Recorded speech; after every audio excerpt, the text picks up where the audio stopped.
بسم اللہ الرحمن الرحیم۔ استخارہ کرنے کا طریقہ۔ سنت طریقہ یہ ہے کہ جب آپ کو دو جائز چیزوں میں فیصلہ کرنا مشکل ہو رہا ہو تو 2 رکعت نفل ادا کیجیے۔ استخارہ کی مسنون دعا مانگیں، پھر چاہے اپنی بھی دعا مانگ لیجیے، جو اللہ سے کہنا چاہتے ہیں کہہ دیں۔ دعائے استخارہ۔ حضرت جابر بن عبداللہ رضی اللہ عنہما کا بیان ہے کہ رسول اللہ صلی اللہ علیہ وآلہ وسلم ہمیں تمام کاموں میں استخارہ کرنے کی ایسے تعلیم دیتے جیسے قرآن کریم کی کسی سورت کی تعلیم دیتے۔ آپ صلی اللہ علیہ وآلہ وسلم فرماتے، جب تم میں سے کوئی شخص کوئی کام کرنا چاہے تو فرض کے علاوہ 2 رکعت نماز پڑھے، پھر یہ دعا پڑھے، اور جب بھی استوا میں حاصل امر پڑھنا ہے تب آپ نے اپنے کام کو جس کے بارے میں اللہ سے مشورہ کر رہے ہیں اس کو اپنے ذہن میں رکھنا ہے یا بولنا ہے۔ ٹو ٹائم یہ آپ کی دعا میں آئے گا۔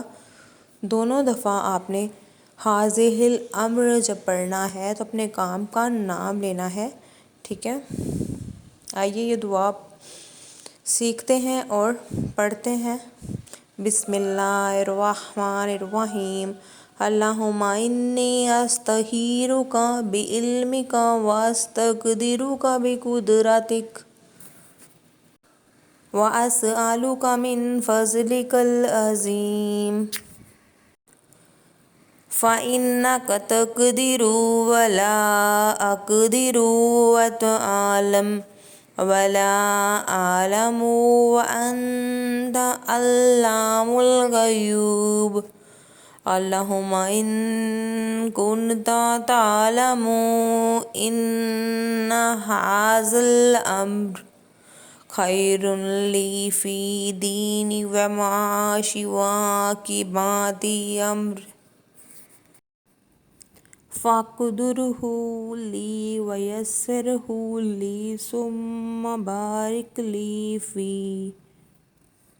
اللہم ان کنت تعلم ان ھذا الامر۔ یہاں پہ اپنا کام آپ نے جس کے بارے میں آپ اللہ سے مشورہ کر رہے ہیں اس کو ذہن میں رکھنا ہے اور اس کا نام بھی لے سکتے ہیں۔ خیر لی فی دینی ومعاشی وعاقبۃ امری فاقدرہ لی ویسرہ لی ثم بارک لی فیہ۔ وَإِن كُنتَ تَعْلَمُ أَنَّ هَذَا الْأَمْرَ۔ یہاں بھی آپ نے جس کام کا مشورہ اللہ سے کرنا ہے اس کا زبان یا دل میں ذکر کرنا ہے۔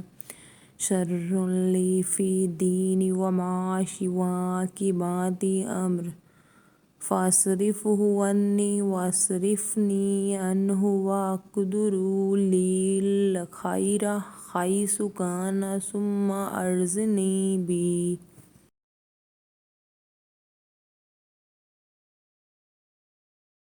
ترجمہ۔ اے میرے اللہ، میں تجھ سے تیرے علم کی بدولت خیر طلب کرتا ہوں اور تیری قدرت کی بدولت تجھ سے طاقت مانگتا ہوں اور تیرے فضل عظیم کا طلبگار ہوں کہ قدرت تو ہی رکھتا ہے اور مجھے کوئی قدرت نہیں۔ علم تجھ ہی کو ہے اور میں کچھ نہیں جانتا، اور تو تمام پوشیدہ باتوں کو جاننے والا ہے۔ اے میرے اللہ، اگر تو جانتا ہے کہ یہ کام جس کے لیے استخارہ کیا جا رہا ہے میرے دین، دنیا اور میرے کام کے انجام کے اعتبار سے میرے لیے بہتر ہے، یا میرے لیے وقتی طور پر اور انجام کے اعتبار سے یہ خیر ہے، تو اسے میرے لیے نصیب کر اور اس کا حصول میرے لیے آسان کر، اور پھر اس میں مجھے برکت عطا کر۔ اور اگر تو جانتا ہے کہ یہ کام میرے دین، دنیا اور میرے کام کے انجام کے اعتبار سے برا ہے، یا میرے معاملہ میں وقتی طور پر اور انجام کے اعتبار سے برا ہے، تو اسے مجھ سے ہٹا دے اور مجھے بھی اس سے ہٹا دے، پھر میرے لیے خیر مقدر فرما دے جہاں بھی وہ ہو، اور اس سے میرا دل مطمئن کر دے، آپ صلی اللہ علیہ وآلہ وسلم نے فرمایا، اس کام کی جگہ اس کام کا نام لے۔ استخارے کے بارے میں غلط فہمیاں۔ استخارہ کیا جاتا ہے، کروایا نہیں جاتا۔ جب آپ کو فیصلہ کرنے میں مشکل ہے، خود استخارہ کریں، دوسروں سے مت کہیں۔ استخارہ جائز چیزوں میں کیا جاتا ہے، یعنی چوائس ان چیزوں میں کرنی ہو جو دین میں جائز ہیں۔ استخارہ کرنے کے بعد سونا ضروری نہیں۔ استخارہ رات کو کرنا ضروری نہیں۔ استخارہ کرنے کے بعد سرخ اور سبز بتی نظر آنے کا حقیقت سے کوئی تعلق نہیں۔ استخارے کے بعد کیا کریں؟ جو آپ کے حق میں بہتر ہے اس کی راہ اللہ آسان کر دے گا، چاہے وہ آپ کو اپنی سمجھ میں بہتر لگے یا مشکل لگے، آپ وہی کام کیجئے۔ اپنی گاڑی کا اسٹیئرنگ بالکل اللہ کے حوالے کر دیں۔ استخارہ کر کے جلد بازی کا مظاہرہ نہیں کریں۔